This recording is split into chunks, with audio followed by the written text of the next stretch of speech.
En France, ce qui est compliqué en France, c'est qu'en fait, j'aime bien cette phrase du sociologue Éric Fassin, on est sans arrêt coincé entre le royalisme et la révolution et on n'est pas très réformiste. Et je trouve qu'elle est très juste. En France, c'est très compliqué d'arriver à faire bouger les comportements individuels sans avoir l'impression d'être donneur de leçons. Et donc il y a aussi une manière d'aborder la question, ce que je dis peut paraître un peu abstrait, mais c'est pas évident comme ça à matérialiser, qui est de ne pas donner de leçons tout en laissant voir, tout en laissant percevoir à quel point c'est bénéfique pour tout le monde.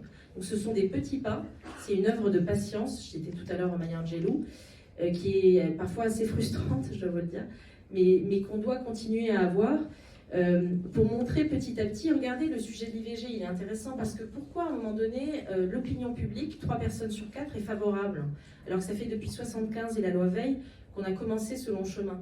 Pourquoi? C'est assez mystérieux. Pourquoi une opinion à un moment donné bascule? Eh bien parce qu'inlassablement, des gens, des anonymes, que je salue d'ailleurs, des bénévoles, font un travail sur le terrain pour ne pas culpabiliser. Et c'est pour ça aussi que je dis souvent à mes consoeurs féministes, moi je pense qu'il ne faut pas monter sur le ring.